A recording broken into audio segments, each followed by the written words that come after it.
right. All right. I guess you heard me. You heard me rapping behind the music. Anyway, welcome to the Be Your Own Hero show. I'm your host. I'm Sacred Rights, and I am a professional creative. I am also the author. I've got a few books coming out, but one book that is most important, and that's Hack Your Pain Now. Hack Your Pain Now. It's available on Amazon, and for real, you need to check it out. You need to check it out because everybody goes through something, and this book will help you shape your way to shape your the way you deal with things that you'll be able to get through it. I say.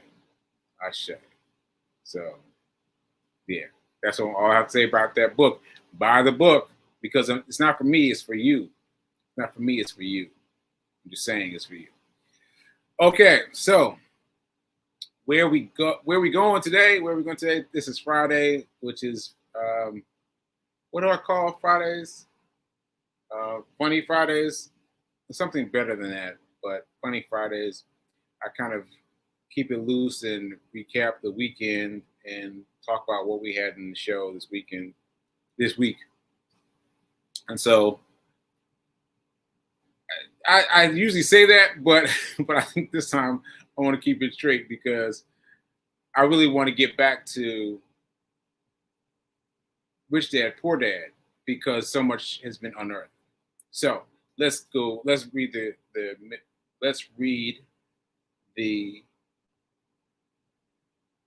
affirmation. Let's read the affirmation. All right. So here we go. I am so happy and grateful to be a multi-millionaire in every area of my life. I am so happy and grateful to be a multi-millionaire in every area of my life. Ashe. Okay, so I'm going to get into money.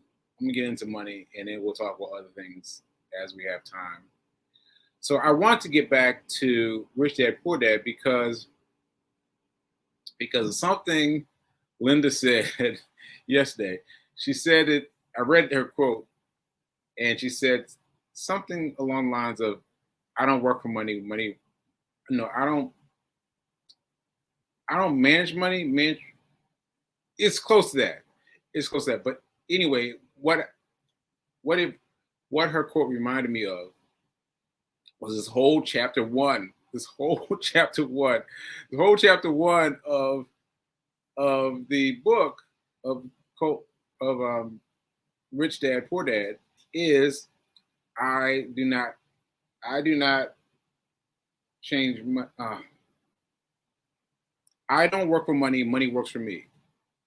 I don't work for money, money works for me. Ashe. You know? And so I guess I want to talk about that a little bit because you want to think about those things. Like, because what happened with me is I thought that I had everything figured out, as most of us do, right? As most of us do. We all think we got it all figured out. And then it's not until something that hits you hard that makes you go like, oh, wait a minute. Yeah. That's when you're really treading water. You're treading water and you're like, wait, something's off here. So so what do I want to say about money?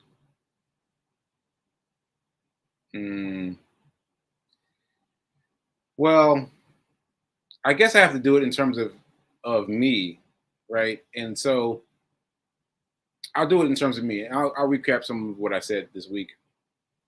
But I made a lot of money, and I thought that was it. That once you made a lot of money, then everything that you want for, everything that you wish for, is apparent, and you've made it. You've made it. right? And so it was shocking to me that that's not the case. That's not the case. So you people out there thinking about, oh, I need to make some more money. Don't get it twisted. Don't get twisted. I was making 200,000 a year plus, right? But I didn't know what to do with the money. I didn't know what to do with the money. And so when everything went away, it took a while for that that money to disappear because I had so much. But it didn't change where I placed the money, right? And so you've got to change where you place the money. It doesn't matter, and this is important. It doesn't matter where you put the money. No, it doesn't. It doesn't matter where you get the money, right? So, yeah, if I currently was making $200,000, $200,000 a year, I know exactly where to put it now. I know exactly where to put it, right?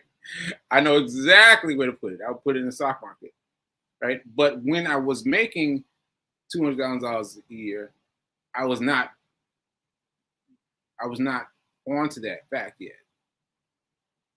And so this is what taught me the same thing that Rich Dad Poor Dad taught me, Robert Kiyosaki taught me, that the richest man in Babylon taught me. They all taught me the same thing. They all taught me the same thing. The thing is, you've got to save your money. I mean, that's it, really. You got to save your money. Essentially, you got to save your money. And look around you. Look around you. Look at everyone who is affluent, like making $100,000 or more, making $200,000 or more, and yet when something happens to them, their situation just goes away, just vanishes, because they did not have their money in the right place. They did not have their money in the right place. So the right place for me is the stock market. The stock market. Now, I say that easily now. But it was not easy in the beginning. It was not easy in the beginning because I did what a lot of you did. I did the 401k and I took this, I did that, and I did, the various boxes that they gave us to check. I checked those, right?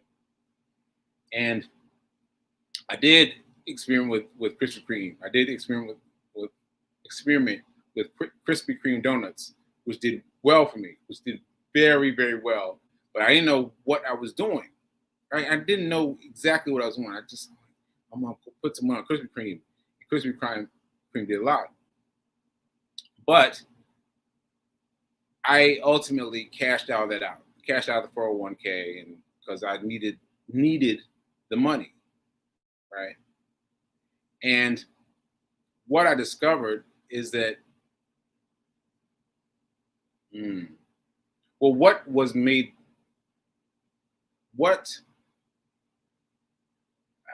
I'm trying to phrase this right. Because I didn't realize it easily. I did not realize it easily. And so I cashed out my 401k, I spent the money, and then that money's gone, right? I spent that money, that money's gone. I spent this money over here, I spent it, and that money's gone. And the main thing I want you to emphasize is the money's gone. The money's gone. The money's gone. That's the last place you want to be. Last place you want to be is the money is gone. You don't want to be there, right? So I made decisions based on, I'm going to blow up. I'm going to go blow up as an author, blow up, and I don't need the money until then. So I don't need the money, and, foolish decisions like that. But you've got to, even if you hold those hopes, right? You've got to set aside some money, some bit of money, just a little bit, as you move forward. So if someone had told me that I would like to believe I would. I like to believe that I would have believed him, but I don't know. I don't know. But you want to set aside that 10%. That 10%. Set aside that 10% and let that 10% be growing. And then you got 90 cents to play. You got 90 cents to play with the ball. You want to do all the things. You can do that, but you've got to have that 10% set aside. That 10% set aside. Right? And that 10% will help you grow. Okay, so now we mentioned an emergency fund yesterday, and I wanted to talk about that today. So the emergency fund, in case you don't know about it, is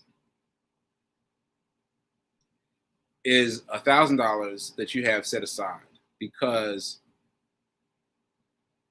they did some study of all the people taking the study in the United States. Only like a fraction of the people could handle a debt was worth more than $200 in emergency, right? And so $200 on average, and we're talking about much less than $1,000. So what you want to do, or what this book was about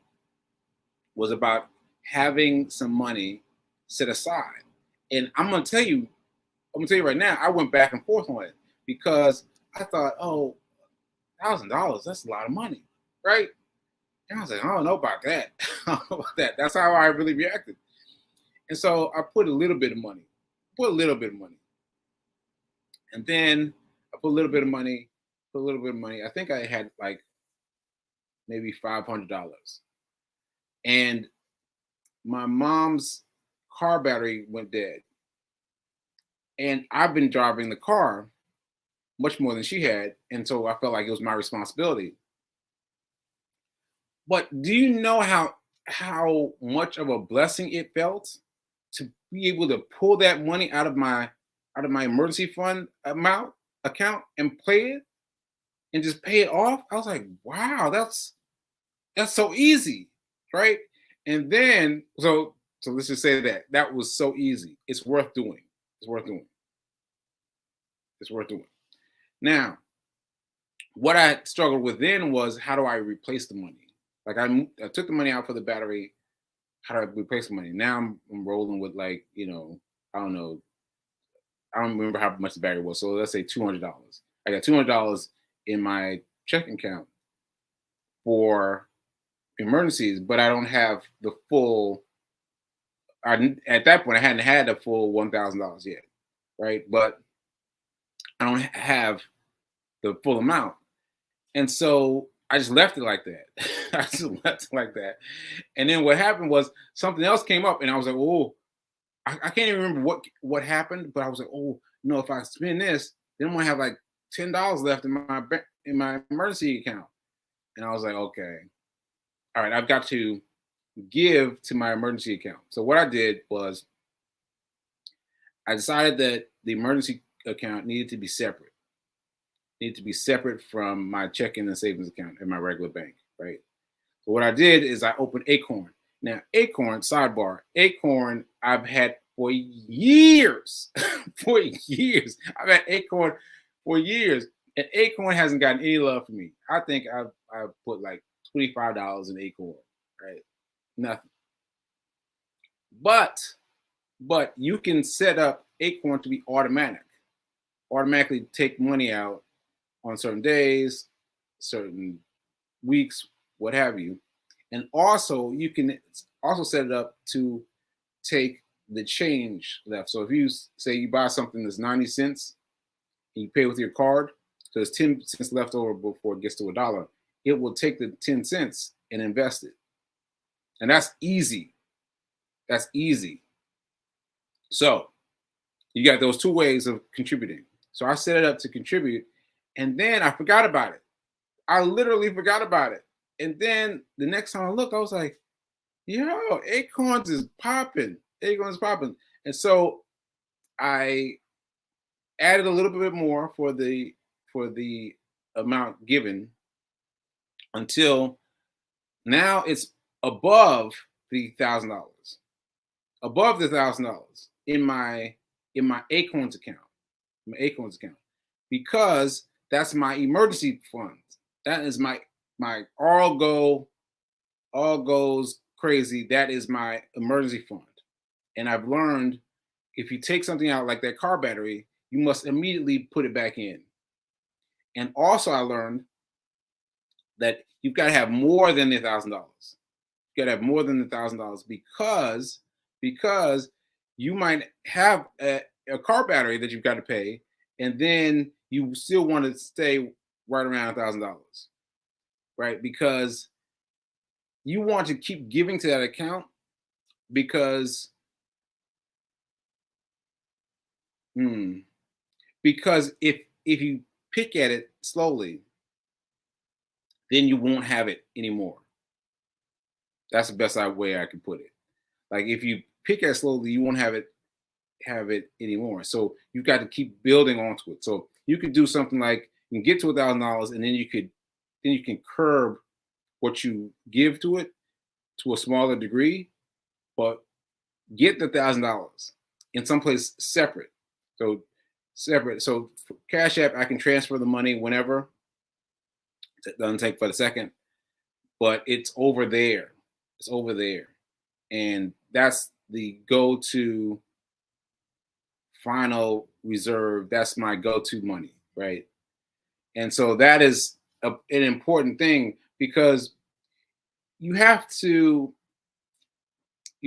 get with saving 10% before you get to the $1,000 emergency fund. At least it was that way for me. Like I had to get into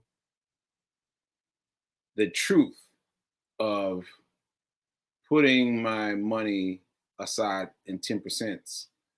Like putting that 10% away, like I had to really believe in that. I had to really believe in that before I was able to put aside some more money for emergency fund, because that's 10% coming out. There's 10% coming out for your investment and 10% coming out for your emergency fund. That's 20% right there. So that's 80% of your 20% of your payroll, right? 20% right off the top, right? Take that and set it aside. And then you've got $100, you've got $80. If it was $100, you got $80 so you can do what you want with. But you've got to believe. You got to believe that you can do everything that you want, everything that you need to do with 80% of your paycheck. That's what you got to do. And it's going to take you some time to get there. It'll take some time to get there. But once you get there, it's off the races. So I'm going to say it one more time, just so I'm clear. I hope I'm clear with you. Is that you need to believe that setting aside 10%, setting aside to the side, taking the money and setting it to the side will not hurt you. And then you've got to believe that another 10% also won't hurt you. So you can do 20% off the top. And then you will see your money start to grow rapidly. And you've got to make sure that you don't set aside either of those two areas as emergency fund places where you go in and get the money. No, don't do that. Let those places be their places. One is for investment and one is for an emergency fund. And let that be that. 20% right off the top. 20% right off the top. Ashe. Okay, let's see what we got in terms of comments. Feed King is lighting up the world. My fiance is lighting up the world. Uh-oh. We got a question from Feed King. Which is more valuable, saving or investing or both. Okay, okay, okay. All right. So, hmm, hmm. Well, I think you were just talking about what I was talking about in terms of the emergency fund, and that's what I'm saying, that you need to do both things at the same time. But that means you've got to believe that you can do everything with 80% of your income. It's true, but you've got to believe it. You got to believe it. You got to be willing to take aside 80%, take aside 20% off the top, 10% to your emergency fund, 10% to your investment space. You got to take it and set it aside. And then that's when you'll see both those places will grow rapidly, right? But it starts with your mind, though. It really starts with your mind. You got to believe that you can do it with 80%. You got to believe that. You got to believe that. So you got to practice that. You got to practice that in order to get to the place where you believe it. All right. I hope that helps. Hope that helps. All right. Let's see. I need this conversation powerful. We all need to know where to put our money. Yeah, I'm glad you said that, because I admit that I had been letting some things go because I've mastered them, because they were early in my field of vision, and now that I can see it, I'm like, oh yeah, yeah, right. But I remember these things. I remember these things like they were yesterday, and it's important that I talk about them, because it's not like that for everyone. You've got to get there yourself. You've got to get there yourself. And the biggest thing, I'm gonna say it one more time. I'm gonna say it one more time, because the biggest thing you will do is believe that you can make it on off of 90%. Once you believe you can make it off 90%, another 10% is no problem. But that first 10%, like once you get past that, sky's the limit. Sky's the limit. All right. All right. Let's see what else we talking about. Let's see. Let's see. All these comments. This is great. He's talking about, this is why we're learning from you. All right. All right. All right. All right. Let's see. All right. Mm, okay. There's some funny things in the comments. Um. Yes. Yes. Yes. All right. Yes, I am. Okay. I'm, ex- I'm excited for this money education. Let's go. All right. All right. That's great. So I hope you got the I hope you got the main point. The main point is, oh, please also also hit me up on Instagram. I think the mindset around investing needs to be long term plus confidence coupled with education and being open to the process. Hmm. Yeah. Yeah. The the mindset is the most important thing, because one of those things where you think, oh, oh, I got this. I got this. You feel like you got this, and trust me. You think that you got this in a way that you don't think that there's anything wrong with how you're thinking about money. But listen, back to Rich Dad Poor Dad.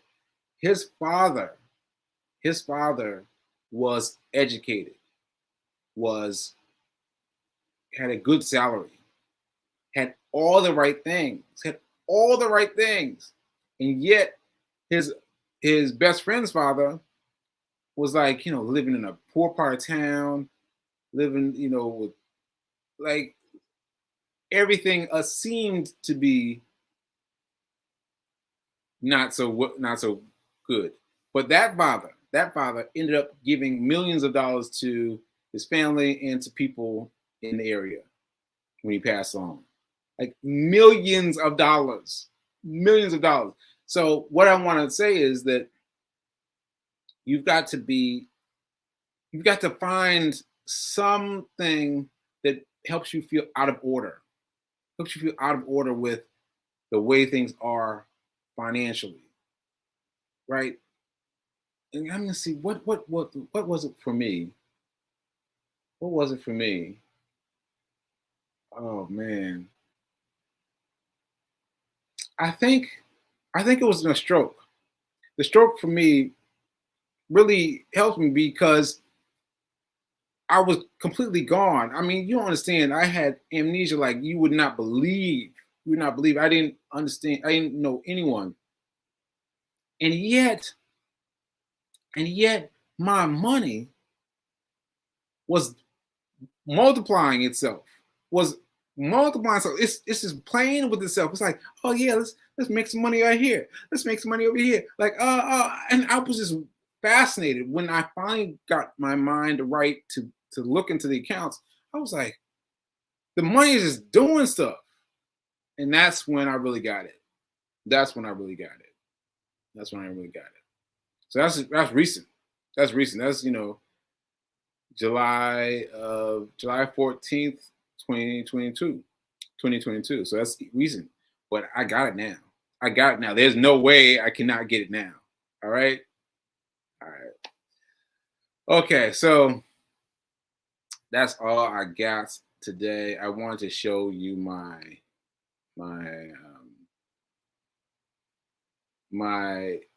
this is funny that I'm showing this now because this is how I felt right before I started the show. Right before I started the show. Right? And watch this.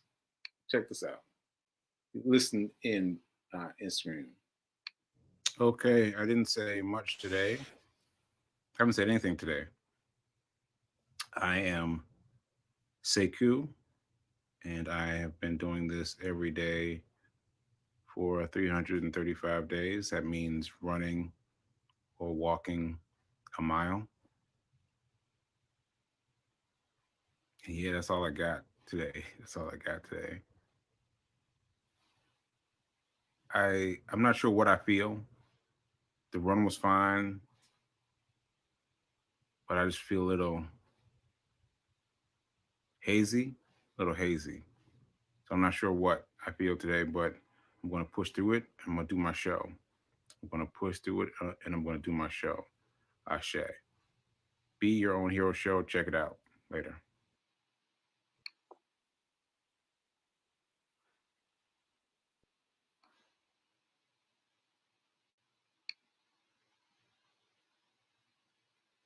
So, can you believe that? Can you believe that? How much my energy changed just like that? Just like that. I got up and I ran. I got up and I did my show. I got up and did these things. That's why when people were like, "Oh, wow, you're doing so much," I'm like, "No, I'm not doing so much because I'm doing enough to keep me on course. On course." All right. All right. So that was the Be Your Own Hero show for Friday. And I will be taking Monday off. I'll be back on Tuesday. And we will continue talking about Rich Dad Poor Dad and how to be and The Richest Man in Babylon. Those are my two books. Those two books are the two books you need to get if you want to read along. The Rich Dad Poor Dad and Richest Man in Babylon. Those two books. All right? All right. And let me give you my last quote. Now is better than perfect. Now is better than perfect. Do you feel that? Now is better than perfect. Remember that. I'll see you later. As soon as I find my outro. Here we go.